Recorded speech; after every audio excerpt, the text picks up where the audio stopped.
All right, welcome everyone. So we are starting the Talk Story Lunch Hour today, and if you would be so good as to put in the chat who you are and what your affiliation is, that would be great. How to download the slide deck? Somebody asked how to do that. I don't know if we actually provided a download for this one. We usually do, for presentations, but since there's not much here, we just didn't do that. Take a quick look through it, I would say, and if there's anything, if you want to go ahead and download it, then let me know, and I'll make sure to put it on the site so that you can download it from there. If you are going to do that, it is honolulu.gov/LOI. So if you're not familiar with the project website, I'll put it in the chat, honolulu.gov/LOI. That's what it is there.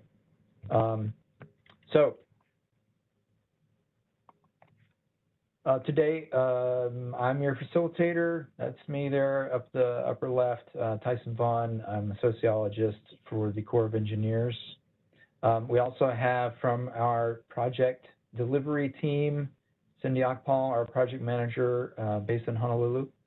Eric Merriam as well, project manager and study lead, and Kelly Philbin, our technical lead, are all on today to answer questions for you and chat about the project. Hauke Millis, I think, is scheduled to be on. I see Brian on already.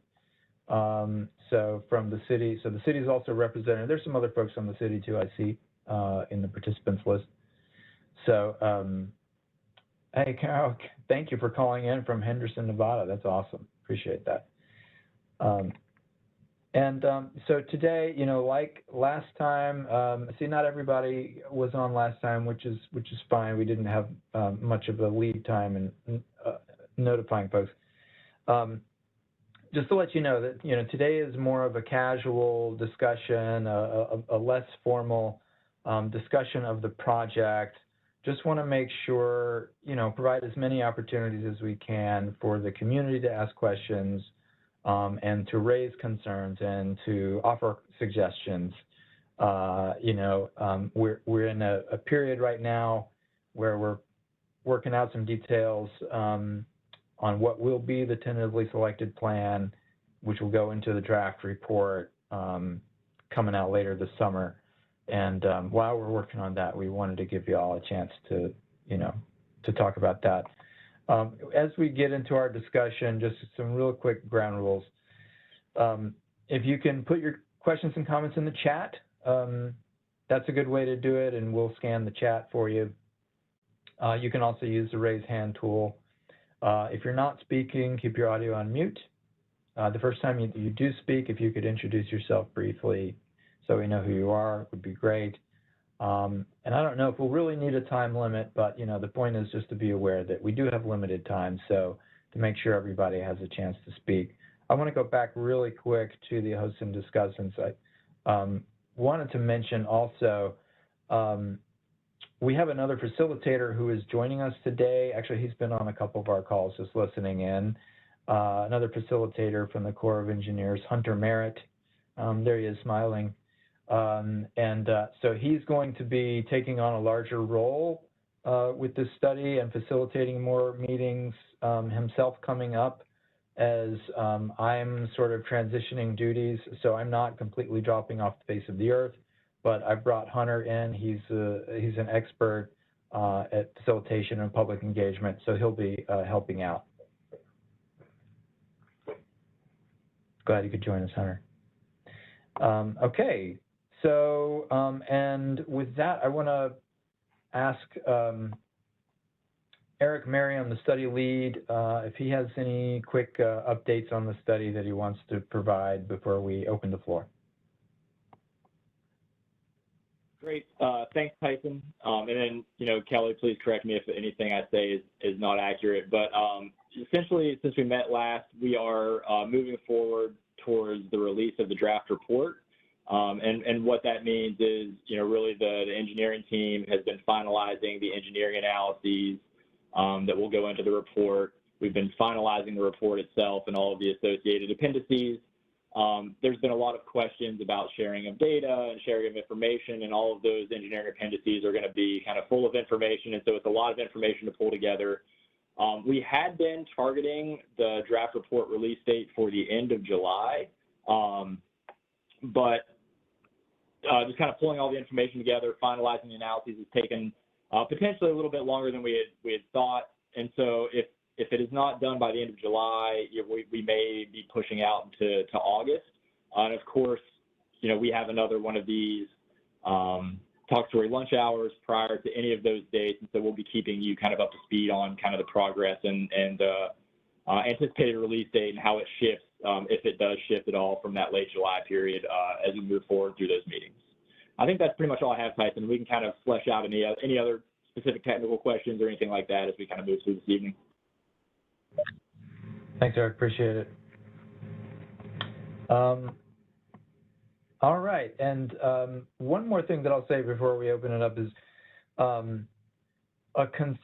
mentioned this on the last one, but since we have some new folks today, I want to make sure to mention this again, which is that at our April meeting on April 24th, we heard some concern from folks that it sounded like people were a little bit worried that we would no longer be accepting public comments after May 8th, because at the time we were in the midst of a NEPA specified public comment period, and that public comment period ended on May 8th. And what that meant was that those comments received during that period would end up in our draft report.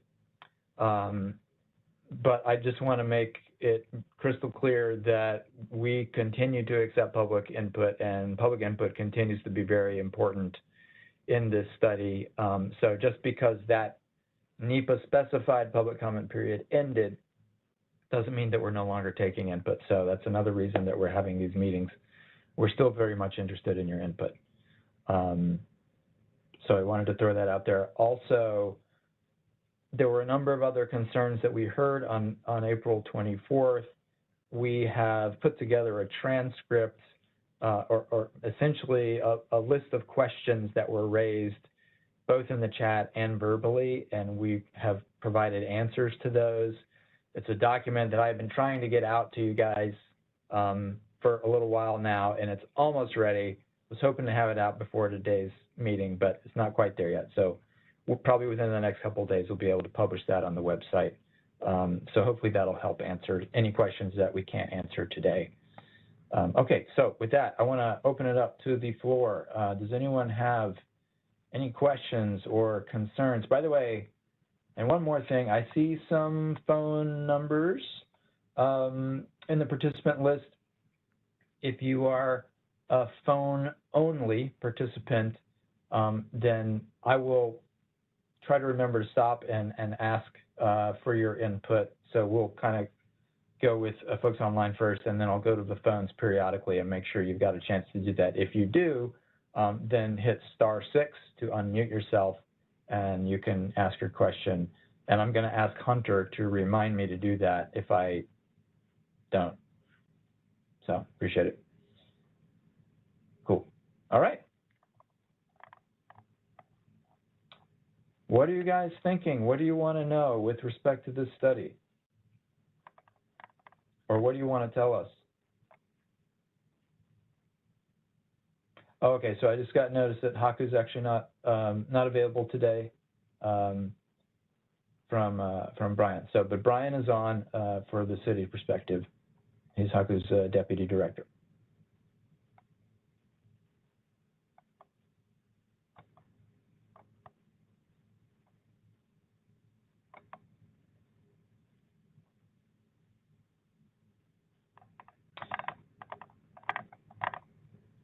Okay, great. There's a hand from Karen Lynn. Karen, go for it. Yes, hopefully you can hear me. Yes. Okay. And I'm sorry I missed the first lunch meeting because I didn't see a notification, and this may have been discussed then, but I live at the Marco Polo, the Alanayu stream, AKA House and Ditch, runs right through our property. My concern has been, and I did hear at the meeting beforehand that that's being considered, but my concern is if there's a wall that goes around the canal, even if there's a one-way valve that comes out of the stream, it all backs up into our property. And not only that, in our garage and whatever, but it goes back through the rest of the neighborhood and with houses on both sides. So I'm interested if there just, it can be a brief discussion of how that's being considered. Yeah, no, that's a great question. This sounds like a question maybe for Kelly to address. Sure. Nice to meet you, Karen. So with that stream, and I think Eric noted this at the last meeting, but because it has, there are certain regulations to what we can have mitigation measures for. So to look at that stream specifically, we're not able to do. It doesn't meet the criteria. However, you are correct with the, if we were to move forward with the flood wall and having that one-way valve, as you mentioned, we would not be inducing any damages, so we wouldn't be making anything worse compared to what is happening now. So I think that's the big takeaway is even though we're not able to study it, we may not be improving it, but we're definitely not making anything worse. We're not inducing any risk to you. So that's really, I think, what I can add to it, but it's not as technical. It's probably a better question for Eric. Eric, I see your face. What have I missed? No, I mean, I think you captured it, right? So the point is that we're doing our best and we're implementing the measures that we can implement to avoid making anything worse. So we do have policy constraints on things that we can consider, and I don't necessarily want to get into it here, but you know, the streams that we implement measures on for reducing flood risk around have to be of a certain size. And so, you know, streams like, I'm going to get the new name incorrect, and I apologize in no way, but the house and ditch area, you know, that stream by itself doesn't have the drainage area needed to look for measures right around it to specifically reduce that risk. But what we can do is look at that stream and how it interacts with the LOI canal and ensure that what we do on the canal doesn't result in any additional risk to you all. And we can address flooding on that stream that might be caused by what we do in the canal. But again, we're trying to implement those measures to prevent any additional flooding. And also, right, the wall itself around the canal would prevent flooding from the canal in that neighborhood. And so, you know, we are reducing risk from that flood source as well. So I think, Kelly, you nailed it. I don't know if I added anything, but I just tended to speak, which is what I do. Over. And Karen, it looks like you have a follow-up. Yeah, just to follow up to that, I was a Navy civil engineer, so I understand in addition to whatever your parameters are that you have to go along with what the original, you know, intent of the project is. But since city and county is one of the partners here, my understanding from the beginning of this project is that that they will, or at least should be, looking at what ancillary issues like this are and actually taking action. So is there any city and county feedback on this particular issue?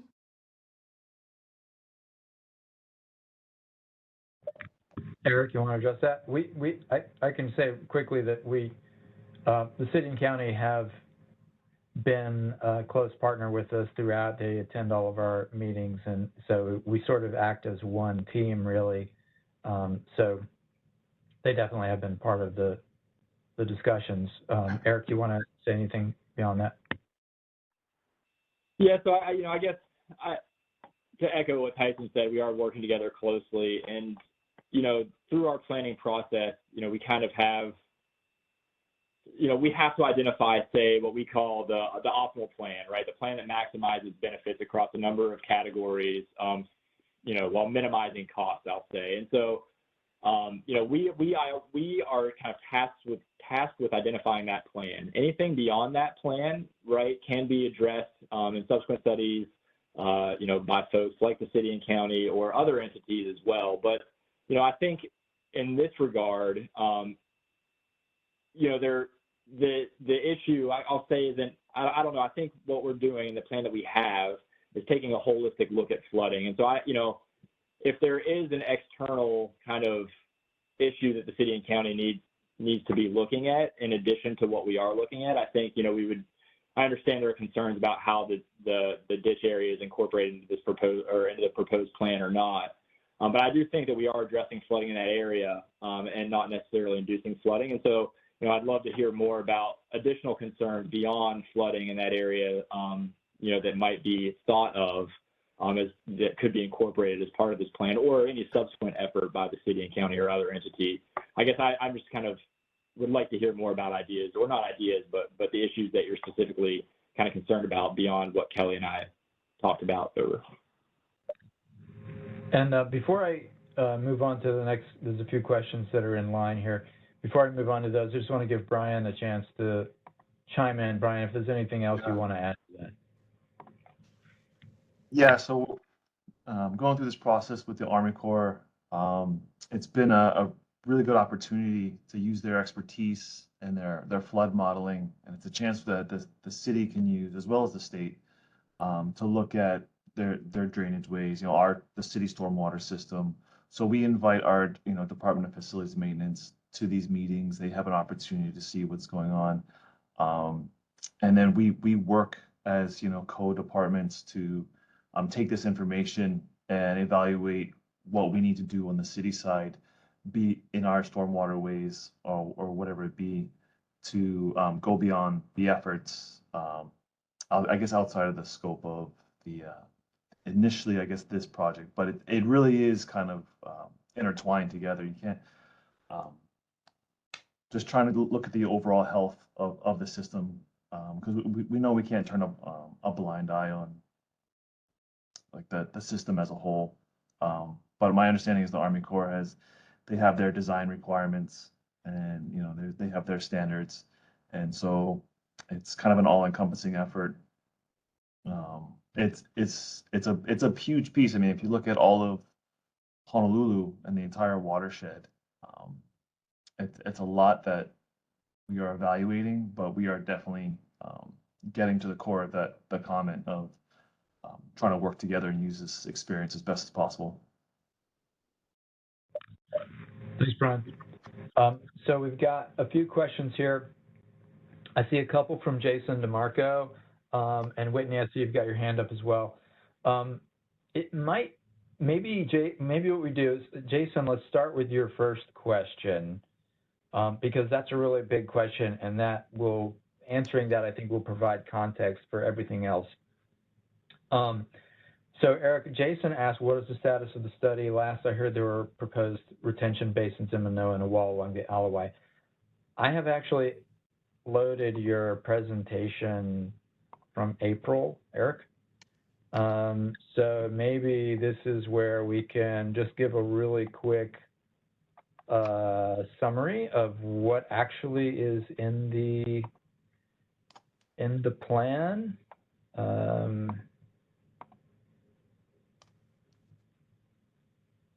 Which I know how to do that. So if you just want to go to the next slide where we have kind of the proposed, or the prospective plan.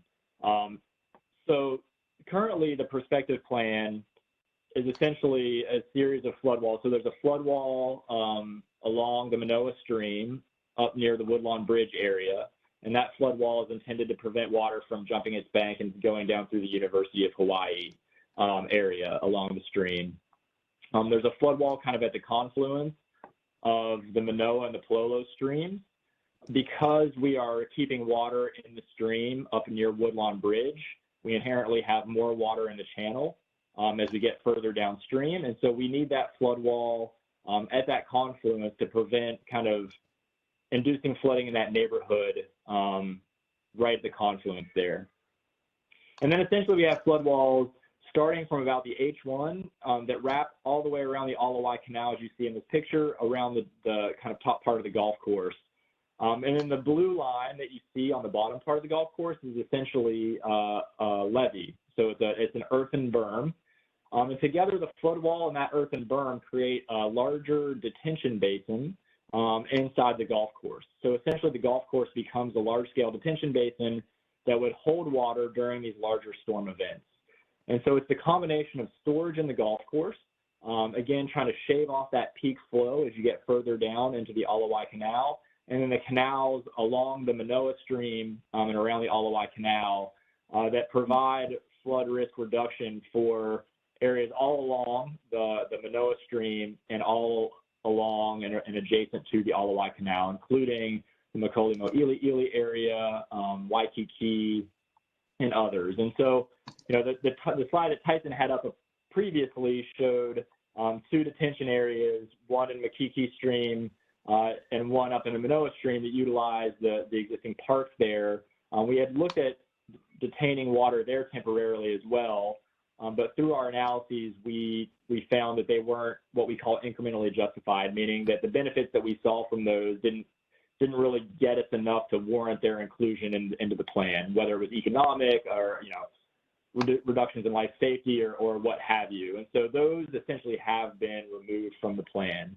And so I hope that answers your question. I'm happy to answer any other questions that you may have. Thanks, Eric. And just real quick on a second question, any collaboration with the city or others on improving Alawai multimodal pathway in conjunction with proposed wall along canal?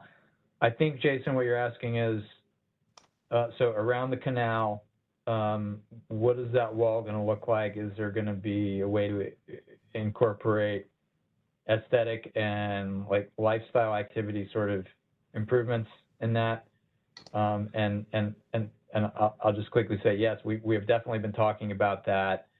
Obviously, you know, we know that, you know, straight up vertical concrete walls that tower above, you know, pedestrian walkways are things that just everyone just loves, right? Obviously, I'm being sarcastic. We know that people don't like that. We know it's not, you know, it would not be appropriate really for this particular location, certainly this beautiful place. So we have been very focused on thinking about how, okay, if we have to have some sort of structure around there, what kind of design, you know, can we implement that will be acceptable to the community? So we can include an elevated walkway so that the wall portion itself doesn't tower over people. We can make other aesthetic improvements to the materials, right? And also another thing is like around part of it where we know that there are paddlers who do their thing in the canal. We need to make sure that they have access to the canal. So there are a number of those kinds of improvements that we have been discussing quite a bit and trying to figure out sort of the best way to do that. And, you know, we would certainly be interested in hearing from you all what you think would be the best way to do those things as well. So feel free to follow up, Jason, if you have anything, put it in the chat. I want to go to Whitney, who's been waiting patiently as well. So Whitney, go ahead. Thank you. I was just wondering whether, so sort of to, I don't remember her name, who spoke earlier, and you were saying that that stream doesn't, or the ditch along her, you know, condo doesn't meet the requirements. I'm wondering, and forgive me if it's available and I just have not been able to find it, if you have a map that's a bit more detailed that shows all of the elements that are part of this watershed, all of the waterways, and then something that shows what you are specifically looking at and what does not meet the requirements, because it seems that, you know, this is not the first time this has been brought up, that like there are, I know there's a portion of the like Manoa ditch that's back here, Manoa stream, or sorry, Woodlawn ditch stream that joins up. I'm wondering if you've got something that shows, yeah, all of the elements that are contributing water to this, in this watershed system, and those that are being studied, and then both those that there seems to be a little bit loose, fast and loose with the terminology of both what is being studied or versus what is not being, considered as part, maybe allowed to be part of the solution. Like I would imagine that everything is being studied, even if some areas can't be considered to be part of the improvements or whatever. Great question. And Whitney, I seem to recall that I think you sent us a related question via email at one point, and you raised some interesting issues. I think I'll let Eric and Kelly, who are more authoritative, speak to this in more detail. But I know, like, for example, that we're limited to streams that have a minimum flow rate, right? Like, I think 800 CFS or something, it has to be over that for us to consider it. I don't think we have exactly the map that you asked about, but I'll turn it over to Eric. Eric, can I actually take this one? Please, go ahead. So we do look at the entire watershed and all the contributing, whether they're small streams or creeks or even the local runoff. And that's all included in the hydrology analysis. The specific policy is that if we are going to have a mitigation measure or a flood risk management measure at a location, we can't include any damages reduced from that unless the contributing flow for the 10-year event is over 800 CFS. It's pretty convoluted, and it does make it very difficult in highly urbanized streams, but that's kind of what our policy is. And we dove into that policy very deeply because we know Makiki Stream and the headwaters, Kanaha Ditch, Woodlawn Ditch, Houston Ditch, there's a lot of other streams that have flooding, contribute to the flooding, yet it's very difficult that we can't include that in the solution like you mentioned. I think it would be easy to produce a map like that. It's certainly something that maybe in a future meeting we can have. But I hope that gave a little bit more detail into what we're studying, but what can be part of the solution. Yeah, and I'll just add to that and provide an example in the Makiki stream of an example of kind of how this policy and guidance kind of affected how we formulated plans. So essentially in the Makiki stream, Upper Makiki and Kanaha, where those two streams meet, essentially downstream of that, meets that 800 CFS flow requirement. And so we were able to capture benefits of everything that we did downstream of that point, meaning that every dollar we spent downstream of that, we could capture the associated benefits from. And so we had been looking at the Makiki District Park to have a detention basin. One of the challenges was that detention basin was that park is situated such that we couldn't really get water from the Makiki stream into the detention basin and actually capture water the way we needed to have potential benefits downstream. And so what we did is we put a flood wall on the Kanaha Ditch, essentially to kind of help funnel water from the ditch, the Kanaha Ditch, into the Makiki detention basin. And that was great, and it worked exactly like we needed it to work. But the problem is the Kanaha flood wall actually also prevented floodwaters from jumping the stream in the Kanaha Ditch. But because the Kanaha stream doesn't meet the 800 CFS flow requirement, we couldn't capture the benefits associated with that measure. And so it is a little challenging in that how we are constrained by our policy and guidance in the Army Corps of Engineers. But as Kelly alluded to, and kind of that exact situation described, is that we do consider measures everywhere throughout the watershed. For example, the earliest iteration of the feasibility study looked at the detention basins far up in the headwaters, and many of those were likely outside of that 800 CFS zone. But because they could capture water and have benefits further downstream, we would consider those. And so we do consider areas all throughout the watershed. The other thing I'll note is that even though some of these streams, and I think the ditch that we were talking about earlier is a great example, what we do in the Alawai Canal can affect flood risk in these other areas. And so even if we can't capture benefits in those areas, we do consider how what we do in the larger streams will impact flooding in those areas, and we will absolutely address any of that additional flooding or anything that we might cause, any induced flooding, and address that. And that would be kind of considered within the study as well. And so considered isn't the right word. We would look at measures to reduce that. But as Kelly alluded to, all areas are considered. It's just kind of how we can consider them, I guess, is a better way to put it within the study. Over. That maybe didn't help. I apologize. It's not. That did help a bit. Thank you. I'm just wondering, I have sort of a couple of little follow-ups to both of your responses, and again, the what somebody brought up earlier. If this is a city and county and USACE, you know, you're working so closely, everything is shared, everybody's at both meetings, blah, blah, blah. So I understand that the USACE has a certain purview to what they can study, but I think the whole point of these public meetings is like transparency. You guys want to be sharing this information, right, with the public. So I think it would behoove you to show what all that information is. Not necessarily, I see a description of the analysis will be included in the draft report.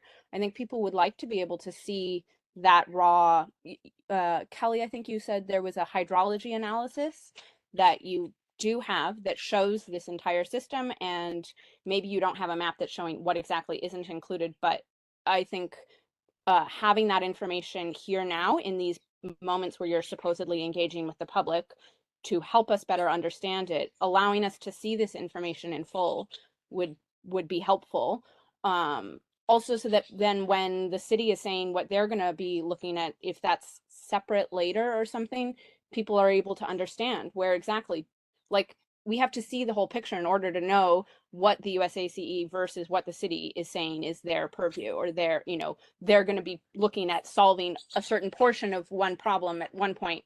But if we don't know what the whole picture is, like, it's just really hard to analyze and talk about this in the abstract without being given sort of all of the information that it seems like you guys have produced and are looking at.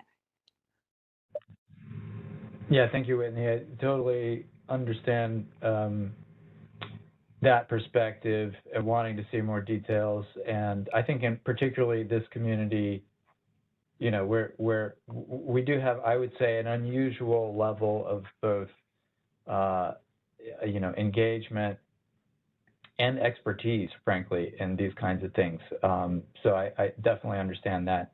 But I also understand that there are limits, you know, to what we can provide, you know, at any given time. Eric, I don't know if there's, you know, do you want to respond more directly to Whitney's ask? Yeah, I will start and then I'll pass it off to Kelly. I think that the report, when we say description, the report will be providing a lot of that, the raw analysis, right? So I think that the draft report will be providing all of the information that you are asking, you know, minus a copy of the model, right, so that you can run all the analysis yourself, because we can't really pass that off at this point in time. But all of the analyses that go into the decisions and all the analysis associated with the final array of alternatives will be in there. And Kelly, I don't know if you want to pick up on that and maybe provide a little more detail or clarity by what I mean when I say all analyses.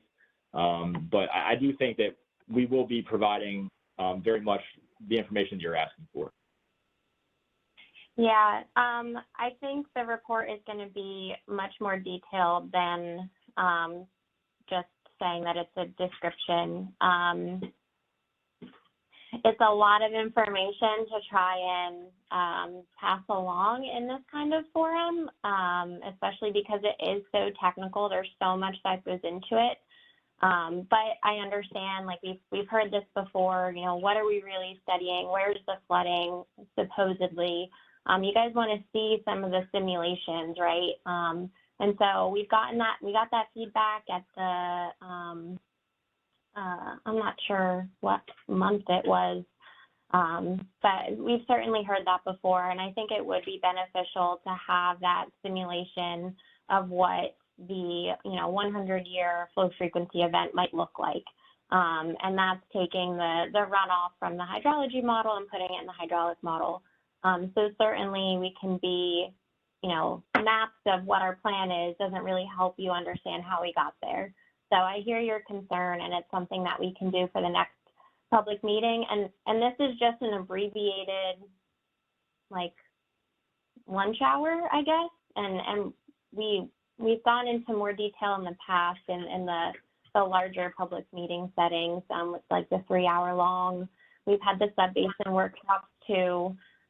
So I think in the next one we do with the release of the draft report, we'll have more detail and study background with that. Yeah, and Whitney, I'll just add real quick. I see you've got a follow-up, but I do want to get to other folks. So one of the other roles that I have at the Corps is working on policy issues, with headquarters and so forth. And, so that kind of input I think is valuable for me as well when I talk to folks at headquarters about, are there changes we can make to, our general process? Where would it make sense to be able to provide some of this information? Can we provide it earlier? Those kinds of things. But as Kelly says, we have provided more in some of the workshops, but I definitely hear what you're saying. So let me get to some of the other folks here. Thank you very much. I guess I would like to just reply that in the last 3-hour workshop, I missed the first talk story because I didn't get the notice either until like last minute. But the last 3-hour meeting, one of the main project, as I recall, wasn't there. There was, I don't recall, I was present at that meeting. There was no other detail in terms of what is being proposed or the full study area or any of that information. And we didn't have time at that point to get to all the questions. We said, oh, we'll get to them later. But it seems like all of these talk story things and that last thing are sort of like opportunities for residents to ask questions, which are all said, oh, well, you'll get that information later. But I don't then sort of, I don't know. I hear you, Whitney. Seems like I really do want to talking make into the sure void some right of now. Thank you. Okay. Whitney, I want to make sure that some of your colleagues in the community have a chance. But to respond to your comment, the meeting that you're referring to as a workshop was not a workshop in April. And that's, I think, largely on me for not communicating the purpose of that meeting as well as I should have. It was supposed to be an opportunity to provide comments in the public comment period that we were having. It was not a workshop. So it was not a time for us to have to go through detailed engineering, discussions. But again, I didn't communicate that as clearly as I should have. So I think a lot of that's on me. Can I just say one other thing really fast?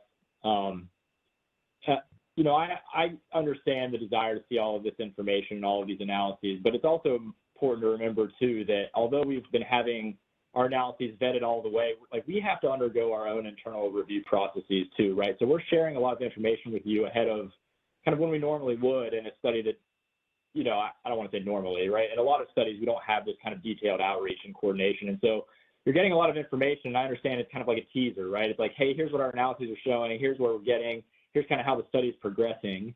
And all of that information is being reviewed internally, and the time and place for that information to be publicly available to look at and digest and really have the time you need to absorb it all and comment on it is at the draft report. It's that time when, in the traditional study process, that's when kind of this detailed review of all of the analysis comes out. And so, I just want to keep that in mind that, we are undergoing all of these analyses. We're having it reviewed. We have our own internal processes that we have to undergo before we can put all that out for public review. And we just haven't quite gotten there yet. That's part of what we're doing now, right? We're finalizing the analyses. We're doing that internal review so that it's been vetted before we release it. So I don't want folks to think that we're withholding information. We're just kicking the can down the road. You're never going to get it. As part of the process and as part of that NEPA process, you have to get that information, and we understand that you have to, and you will have the opportunity to get it. I understand that it's not as fast as you would like. But I just want you to know that we do understand, and you will absolutely get your chance to look at it and provide comments. And so I just wanted to say that. Over. No, I appreciate it, Eric. Yeah, there's a lot of work obviously going on behind the scenes. I do want to get to some of the other questions. So one of them I think we can answer fairly quickly. Jason asked about the impact of tsunami, sea level rise, storm surge, that sort of thing, and specifically asked if, you know, what might be the impact of having a wall along the canal. Would that just reflect tsunami waters back into Waikiki, for example? Kelly, this might be a question for you. Yeah, so we are not studying tsunamis with this. That's just not the study authority. However, we are including climate change and sea level rise. So with sea level rise, we chose to use an extreme water level for it's the 0.99 extreme water level, which is essentially your highest annual tide level. So it's higher than the mean high or mean high water. So we're taking that. We're taking interannual variability, and we're looking at an intermediate sea level rise curve. So that value we're using to evaluate as our downstream boundary condition. And we're also looking at it 50 years into the future as well as 100 years into the future. We've done some sensitivity analysis on a higher sea level rise rate as well, and how will the project perform with that sea level rise, but not to the effect of a tsunami. And so all of that will also be in the report, a really complex and detailed analysis. I'll just add really quick that even though I'm a sociologist and not a hydrologist, I did do a dissertation on recovery from the tsunami in Japan. And the issue, one of the big issues there was that the tsunami runs up the streams, right? So you wouldn't, you would have tsunami waters going up the canal as well. So, I mean, it's not like they're only going to be coming from one direction. So anyway, it's a good question. So another question from Karen about the Pono Bridge. She says she's heard it mentioned before, but she says, I have not heard that the project is actually on hold pending final designs for this USAID's project. Brian, this might be a question for you. If you can address the sort of the status of that project and how it relates to this project.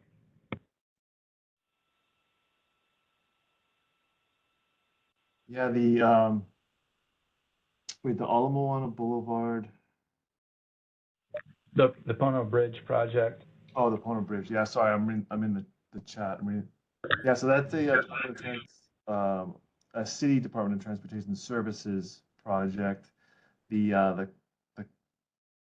looking forward to move forward with construction. They do have funding for it.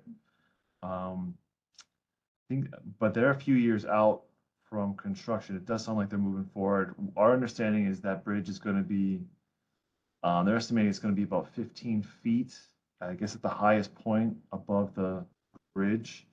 So, or above above the, I guess the mean sea level or the mean water level in the canal. So however we incorporate flood walls into around all the way, if we get to that point, it's gonna have to coordinate with the Alapono Bridge, which sounds like it's moving forward. I'm not sure exactly what fiscal year or what year it's going to construction, but it sounds like it's moving forward and could maybe start. At least it's starting initial design, so construction's easily probably 4 or 5 years out. Okay, thanks, Brian. Appreciate it. A question from Ken. On debris coming down the streams, do the current plans address the potential of such debris, biomass, and so forth from impacting on drainage? Would it clog up the drainage and the floodwaters overtop the walls, et cetera? I know that we've looked at that, right, Kelly? Yeah, I responded to his question in the chat. So we did look at debris catchment structures in the upper watershed. And not only was there really not enough space for it, it also didn't really help at all. And so that debris catchment structure needs to function at 100% in order for there to be no issues, right, moving downstream. There also has to be a lot of maintenance of that structure as well. And so it ended up in the analysis increasing flood risk. Additionally, we didn't honestly know where the debris was coming from. Was it coming from the upper watershed, like naturally, and coming from some of those invasive species as well? Or is it coming from landowners that have debris piled up in their backyards? And so it's really difficult if we put something in the upper watershed and it was coming from people's backyards. I mean, that certainly wouldn't help because it would miss all the debris. And so just to, Ken was messaging more in the chat. So we did consider that debris buildup within our model. And so there is some level of understanding that there's going to be debris no matter what, kind of at those bridges, increasing the water surface elevation. So we included that in the modeling. And we're going to do what we can. If it's not in the feasibility stage, it'll be in the design stage of this, to have some sort of debris deterrent or catchment, or kind of retrofit some of these features in order to account for debris buildup and to make cleaning of these structures easy for operation and maintenance. I'm not sure if I missed anything in there. Thank you, Kelly.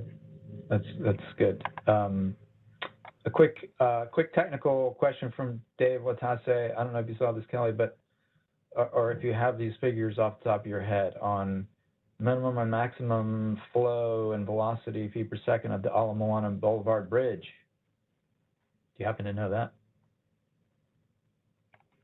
You're on mute. Thanks. I don't have the model, so we have a hydraulic modeler that has it, and it's a really big model. So I think in the April meeting, he had asked similar questions. So that list of questions that we're answering and compiling, some of those are answered in that document, which you will be sharing and posting soon. So off the top of my head, I don't know the flow at a given event at a certain bridge. I'm not the engineer doing the work, so I don't know that. And I couldn't even pull up a model right now because I don't have the model in front of me. And Dave, as I think you weren't there at the very beginning, so I just mentioned when we started that we recorded all the questions that people asked, which were a lot, in the April meeting, and we've been working on a document that answers all of those. That has been in my hands for the last week. I've been trying to finalize it and get it out so that you guys can see it. And it should be ready in the next, couple, it's like 98%. So it should be there in the next couple of days. So you'll have those answers very soon. Yeah, and Tyson, just to make note of that. So again, within the release of the draft report, there's going to be the hydrology section and the hydraulic section. And so the hydrology is going to reference the HMS model and all the junctions and the flow at all the junctions. So whatever is going to be closest to the Ala Moana Bridge, you'll have that flow, but also you have to consider the routing and the hydraulic model. And so it's going to have cross sections with its associated water surface elevation. So you're really going to be looking at water surface elevations rather than flow within the report. But there's probably going to be locations that the technical writer will highlight the flow at those locations, and not just the watershed elevation. But that information will be in there, but there's a lot of cross sections. There's a lot of data. It's the 1D and 2D model. So it's a lot to filter through. It's not as easy as me just going in the model and grabbing those answers for you. I do apologize though, Dave. Hey, actually, I pulled up that document and I think I found the answer. I'm going to put it in the chat. Let us know, Dave, if you have follow-up. All right. More questions. So another question from Karen, follow on to her Alan-Nio stream, in addition to Whitney's comments. Are the effects that cannot be addressed by a USAID's project, but are identified as important mitigation measures on a public actionable list for the city? Brian, that's maybe something for you to answer, and you can do so in the chat if you would like to, or you can do it verbally either way. And you're on mute. No, sorry, I'm getting a bunch of text messages about this meeting right now, and I apologize. I'm kind of getting pulled in multiple directions. Sorry, what was the question again? So the question is basically for effects that are sort of not directly addressed by this project and this study. Yeah. So I assume that Karen, you may be interested in storm drainage, storm surge impacts, other sorts of inundation that are not within the scope of this study. Are you guys keeping track of that? Yeah, we have to. That's our job. We have various departments.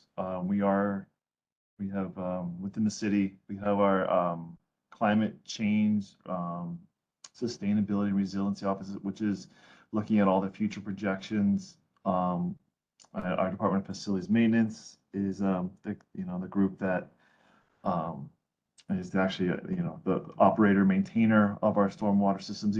These are all the reports and studies that come out from NOAA and University of Hawaii and just various entities around the world.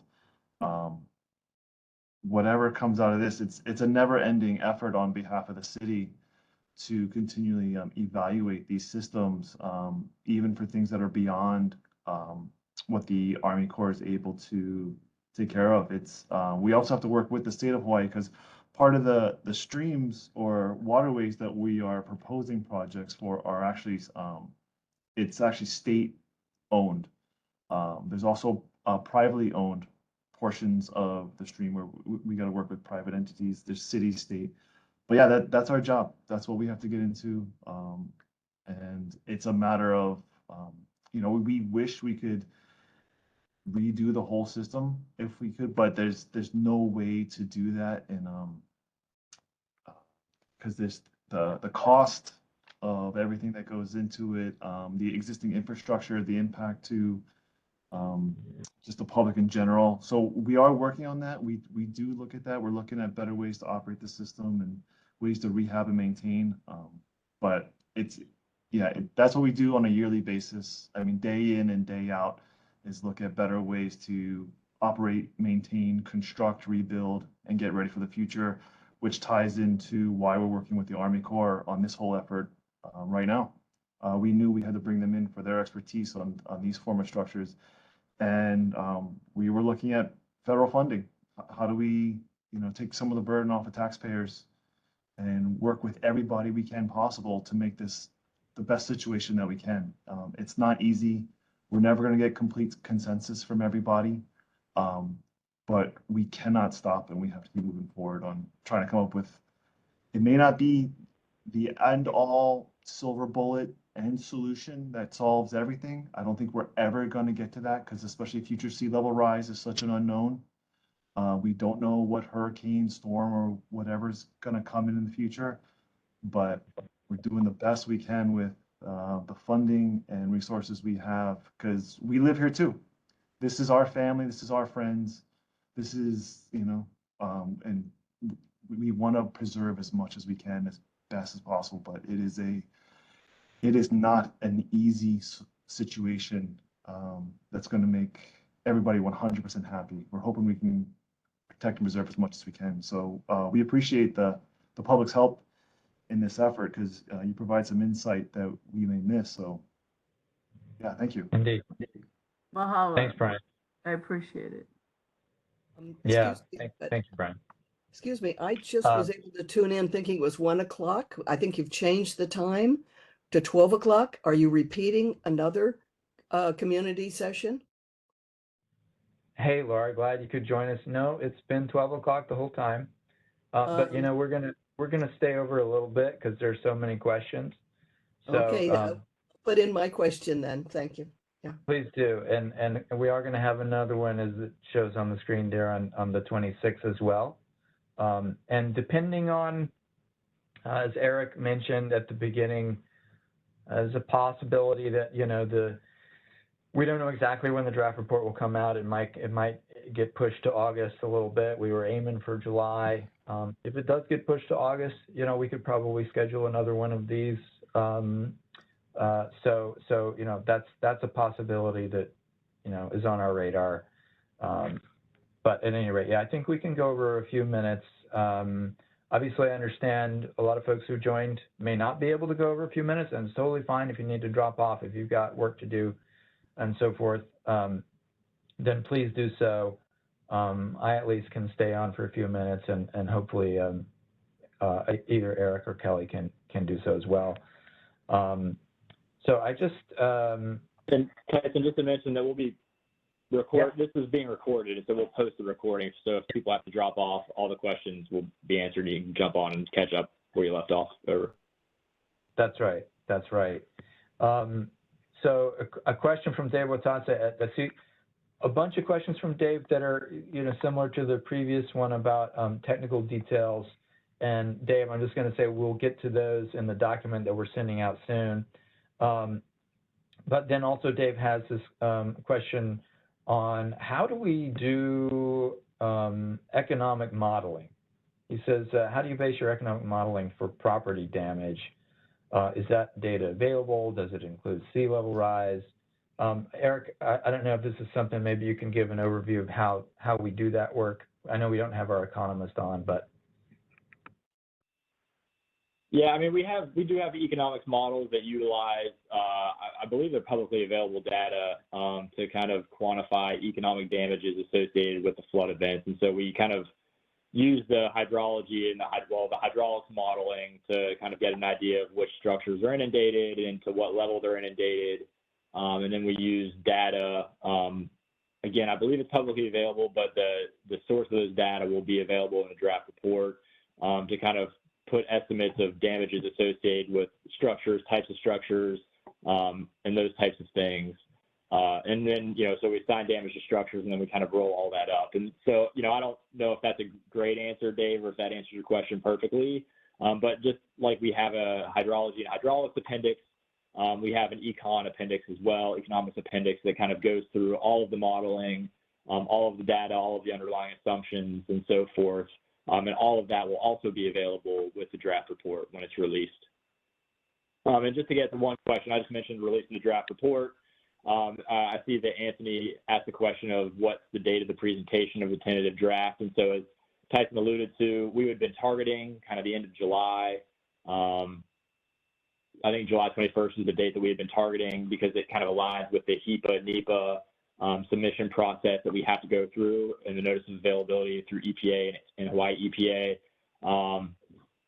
That may get delayed into August. And if it does, kind of, again, we're constrained. So it will either be early August around the 8th timeframe or later in August around, I think, like the 20th or 23rd, again, to match up with that cycle. And so it could be a couple weeks or it could be about a month delay, depending on if it gets delayed and how long. And so just to be transparent, we're still tracking that, but it's going to be at the earliest at the end of July, at the latest sometime in August.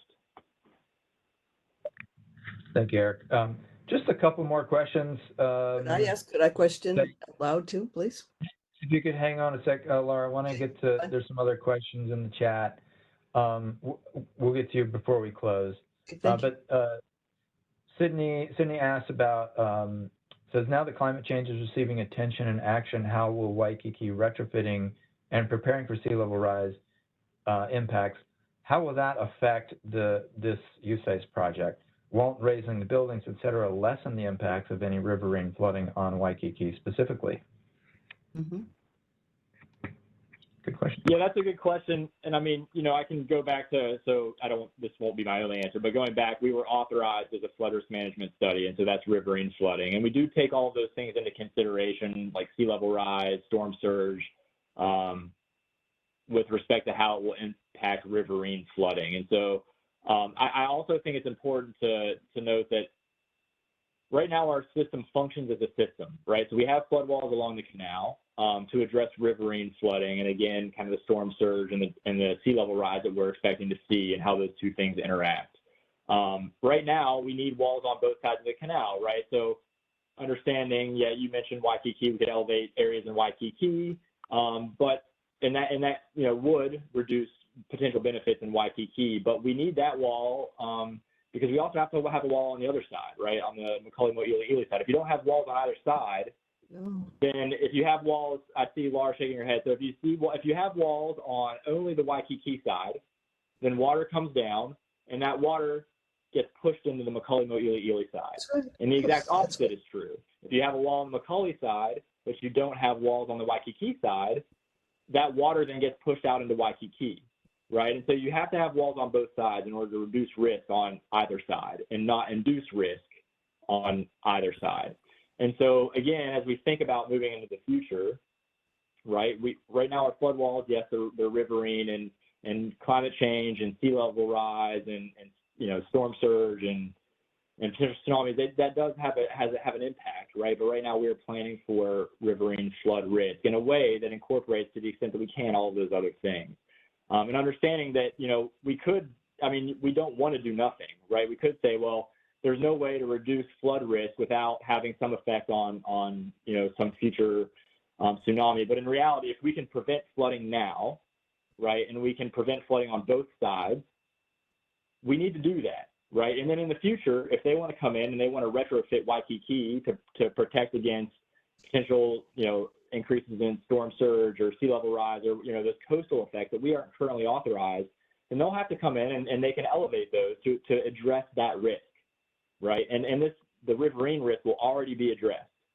And so, you know, the two things, you're absolutely right, are not mutually exclusive, but we have to, as my boss always tells me, how do you eat an elephant, right? One bite at a time.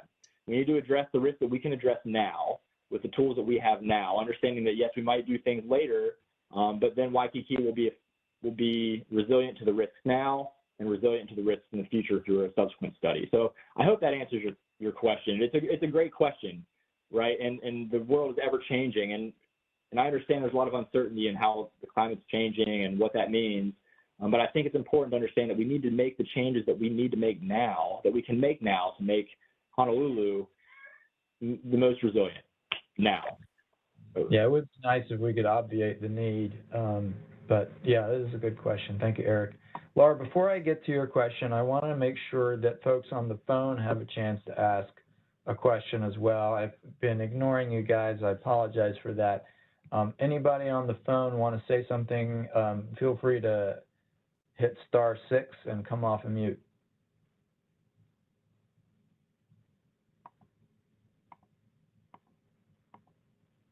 Hey guys, this is Mike Elhop. Just wanted to say it's way too complicated for the common person to understand your models and your modeling. I've heard that again and again, and that's going to be the result of all these reports. But if you could show the public a 3D model of what these 6-foot walls are going to look like, if you could show what's going to happen when a hurricane tops Kuhio and comes across and hits a 6-foot wall, and that 6-foot wall's at a higher, the water level inside the canals at a higher elevation. If you could show where sea level rise is going to drain into the canal when it's at a higher elevation than Waikiki, that'd be great, because then you can show it in a cool model that the public can understand, and not, it'll actually show what happens when you raise that canal elevation, because you're raising these walls, where that water is going to go. That water's got to go somewhere. Under sea level rise, under storm surge, it's got to go somewhere. And right now, the only way for it to go is the canal, but we're going to go up. We're not going down for some reason. Thank you. Thanks, Mike. Yeah, we've talked a lot about the need for visualizations, because obviously we understand that just makes it a lot easier to understand, and for folks to see, oh, okay, that's what you're talking about. So we will be having some sort of visualizations at the workshops later in the summer. Okay, Laura, you have been waiting. Let's hear your question. Yes. First of all, Brenda said about the view planes, and that's absolutely true, Brenda. You will kill the economic engine that is Waikiki if you put up 6-foot walls. The whole idea of the view planes is to be able to see the mountains and to see the wide expanse. Second of all, I don't believe any of you live in Mo'ili'ili, as I do, and for way over 40 years, and watched as the water behaved. You don't understand. There's a huge, huge setback of park, even though the school is there. And all of that the school is easily handled with about 3-foot berms around it. The kids will love playing over the berms. And all of the water flows into our parks and across the whole of the Mo'ili'ili, like Macaulay area. And it then goes out. Hey, no big deal. Okay, we do need to fix the crumbling sort of wall edges, but that's it. Maybe there could be a little wall that goes a little bit higher, 2 or 3 foot, so people can sit on it. That would be very nice. I mentioned before about the lowering the detention basin and the Alawai Golf Course, and somebody said, "Oh, sea level rise will cause salt water in." Hey, we already had the monster digs on our side of the canal that drove a lot of metal plates into the ground way low below whatever the sea level was to protect whatever they were doing in these container areas. Do not build the flood walls. What you have is you should have a 3-foot addition of the promenade, and so people can walk along and everybody driving can see it. Locals will like it, and the visitors will be fine with it also. I want to say, I hate to say it this way, but anybody who does things over and over again, 1, 2, 3, 4 times for the flood walls, it's a definition of, I'll put it really nicely, inflexibility. You really should not be doing them. You can put small walls. Look to Cedar Falls in Iowa. The Iowa River floods regularly. They did a nice slight berm and a little bit of wall. There's a lot of other examples. You're not 6-foot walls are like you're in New Orleans. We're not in New Orleans. We're not going to have the problem. And as Sydney addressed and Dave and all addressed, hey, there's no, you're not concerned with the king tides and the hurricanes, which will devastate Waikiki anyway, and all of their elevator shafts and their hotels will be put underwater and they won't be able to function. So your walls are really not going to do anything. We have the turns of the stream and the stream into the canal, the woodlawn and the turn into the canal that do need a little bit more reinforcement, a little bit higher, because the water flow, and I am not an engineer or anything, but the water flow will push against that side and turn around, and it needs, above all, management into the foreseeable future of dredging the canal at the turnaround point of the Manoa Stream into the canal. It really needs to be done. Little teeny baby scoop shovels do not do it. They have to do a full dredging of that particular area to even solve the force of the water as it turns around. Those are a lot of things. I've been trying to say those things all along since very informal meetings way back when. And you folks have just got to realize it's not flood walls that you should be designing. I'm serious. I'm watching out of my windows every day and I can see what's happening.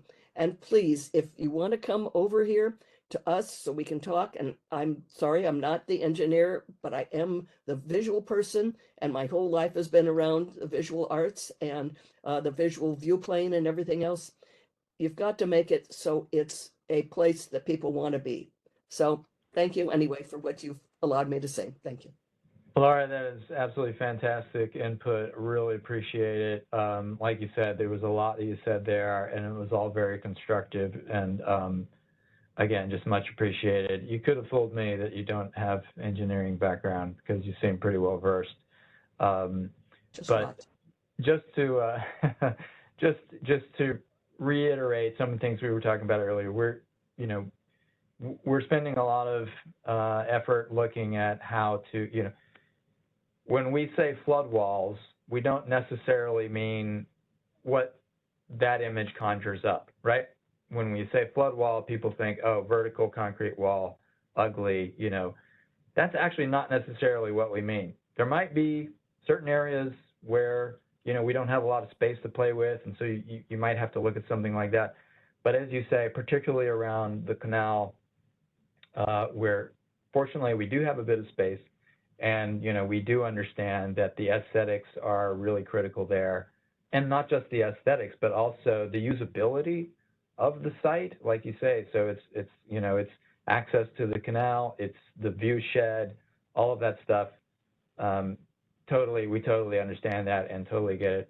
By the way, I think we do have some members of the team that live in Makoli, but in any Well, case, could we meet? Could we meet sometime and really but- walk down there with them and talk to them, please? well, we will be there certainly for an in-person workshop in the summer, at least. At the site, at the actual site, Yeah. please. Well, that would be fun. Park in the park, and we'll walk around and we'll show you everything that goes on in the park and around up to the stream. I think we would have a lot of our community residents very interested that you actually know and see what it is. And of course, those of us who live here will know Sure. longer period of time and can tell you. Yeah, no, I definitely hear you. And that, as we've talked about in previous meetings as well, that having the local perspective, is critical both within the team and also, obviously talking to you and community members. So definitely appreciate that. So yeah, anyway, that I just wanted to respond to a couple of the things that you mentioned. Eric or Kelly, I don't know if there's anything else that Laura raised that you want to address really quickly, and then I think we're going to have to close. No, I was just quickly reading through the chat, and Laura said something, and there was a couple comments in the chat as well about, if we would have built 6-foot walls 100 years ago, how much protection would they have provided? And the understanding that we haven't seen a flood of the magnitude that we're projecting. I think it's really important to just keep in mind that, right, we are incorporating, things like sea level rise and so forth into our analyses. And so, the future that we are modeling and that we're anticipating, just based off of all the data and projections, is not the future that we've lived, right? And so, again, I just kind of come back to the point that it's important that we address the risks that we experience now and that we will experience kind of through the timeline that the study is looking out, right, 50 to 100 years, that we start tackling those issues now, because if we wait until we start experiencing that increased risk, we're going to be kind of behind the 8 ball in terms of our ability to address that risk in a way that ensures that the community can rebound and recover quickly, or may not even have to rebound and recover if we can, reduce risk enough. And so I guess my point is that just, be looking out, just take the actions that we can now to reduce risk in a meaningful way. But I'll close my time with this discussion has been great. There's a lot of great questions. We have another one of these planned.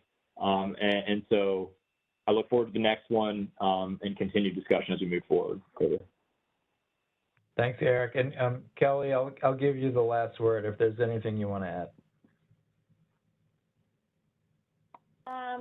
There's just still a lot in the chat, and I think there's still a level of confusion with where we're at in the design of this. So like, we're fully still in feasibility. We're just trying to see if something's going to work here. So when we say 6-foot walls, that means just right now, we're seeing if anything is going to work and if anything makes sense from a cost perspective and life safety perspective. There's a lot of time left in this study to do design. So I hope you keep that in the back of your mind. We're not fixated on a 6-foot wall.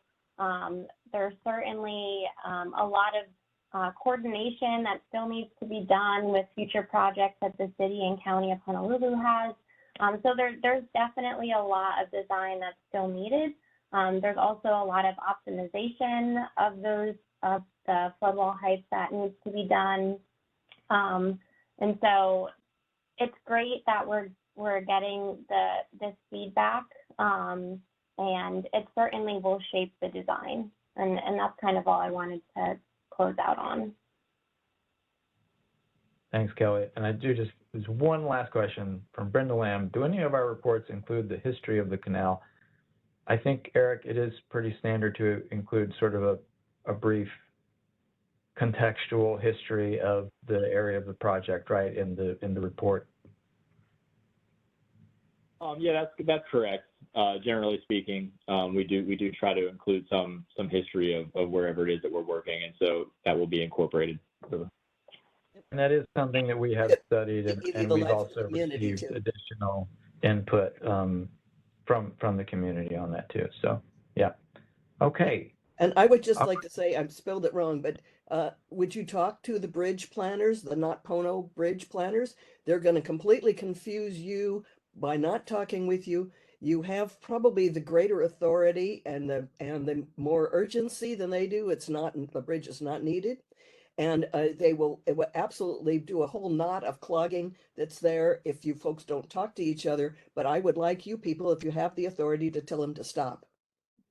Appreciate it, Laura. We actually talked about that earlier today, that we are coordinating with them through the city. So, yeah, thank you for that. Better be soon. Thank you. Yeah, appreciate it. All right, well, thanks everyone so much for showing up today. Glad that we were able to get some more people on since we obviously had more lead time getting the word out, and we hope to see everybody here again on the 26th as well. We have another Talk Story lunch hour, and as I said, we'll have to see if there will be anything additional after that, depending on how the draft report is going. But at the very least, beyond that, we do have the workshops associated with the publishing of the draft report in the summer. So we hope that you will all stay engaged throughout this process. All of this input is important, and we record it and study it and try to answer it as best we can. So mahalo.